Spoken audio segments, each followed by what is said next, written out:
اعوذ باللہ من الشیطان الرجیم بسم اللہ الرحمن الرحیم وما هذه الحیاة الدنیا الا لہو ولعب وان الدار الآخرة لہی الحیوان لو كانوا یعلمون۔ اور یہ دنیا کی زندگی کچھ نہیں ہے مگر ایک کھیل اور دل کا بہلاوا۔ اصل زندگی کا گھر تو دار آخرت ہے، کاش یہ بات لوگ جانتے۔ یا ایھا الذین آمنوا اطیعوا اللہ واطیعوا الرسول ولا تبطلوا اعمالکم۔ اے ایمان والوں، اللہ اور اس کے رسول کی اطاعت کیجیے اور اپنے اعمال کو برباد نہ کیجیے۔ ایک شخص نے حضور علیہ الصلاۃ والسلام سے نیکی اور بدی کے بارے میں سوال کیا تو آپ علیہ الصلاۃ والسلام نے ارشاد فرمایا کہ نیکی اچھے اخلاق کا نام ہے اور گناہ وہ ہے کہ جو تمہارے دل میں کھٹک پیدا کرے اور لوگوں کا مطلع ہونا اس گناہ پر تم پر ناگوار گزرے۔ یعنی کوئی ایسا کام کہ جو دل میں ہمارے کھٹک رہا ہے کہ لوگوں کو اگر یہ بات معلوم ہو گئی تو ہمیں شرمندگی ہوگی اور لوگ کیا کہیں گے، ایسی بات گناہ ہے، ایسا عمل غلط ہے۔ جناب نبی اکرم صلی اللہ علیہ وسلم اللہ کے خوف سے گریہ و زاری فرماتے تھے، روتے تھے، پھر بھلا ہم کیا چیز ہیں۔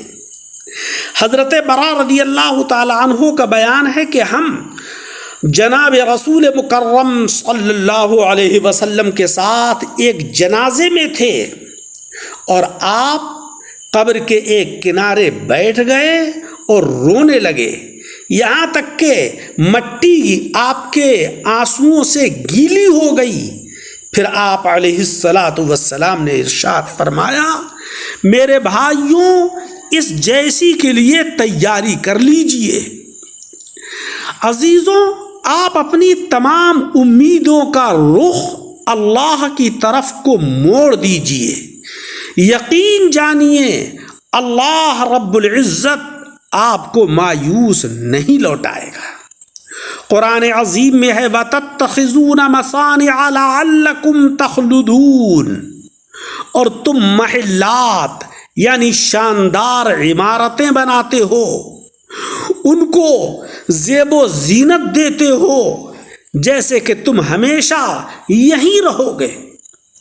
پیارے عزیزوں، عبادت کے معنی دنیا کے کام کاج سے الگ ہو کر ایک کونے میں بیٹھ جانے اور اللہ اللہ کرنے کے نہیں ہیں، بلکہ دراصل عبادت کا مطلب یہ ہے کہ اس دنیا میں ہم جو کچھ بھی کریں خدا کے قانون کے مطابق کریں، اللہ اور اس کے رسول کی تعلیمات کے عین مطابق ہمارا عمل ہونا چاہیے۔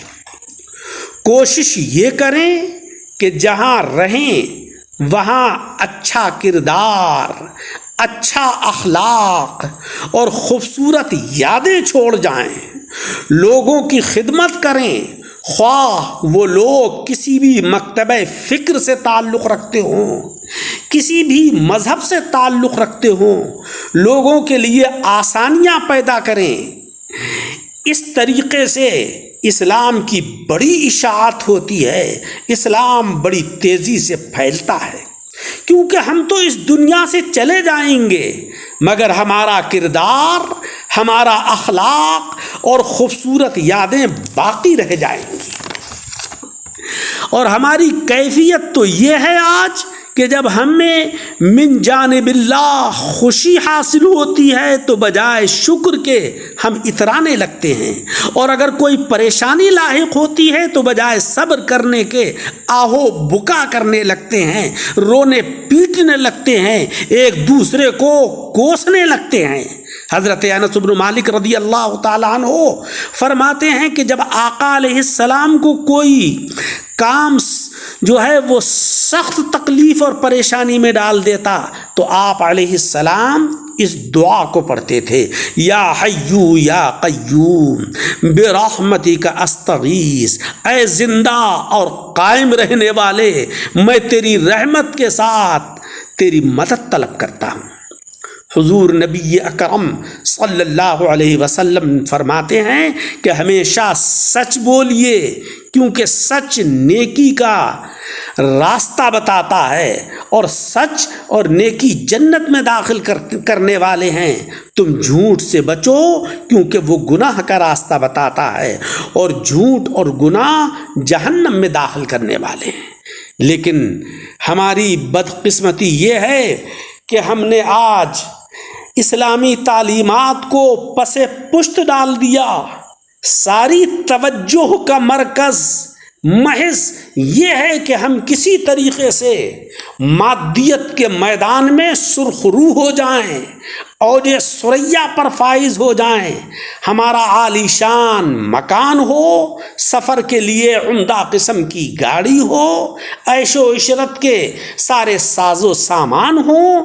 پیارے عزیزوں، اللہ تبارک و تعالی یہی فرما رہا ہے کہ تمہاری جو اخروی زندگی ہے وہ پرتعیش ہوگی، عیش و عشرت کے سارے ساز و سامان اس کے اندر ہوں گے۔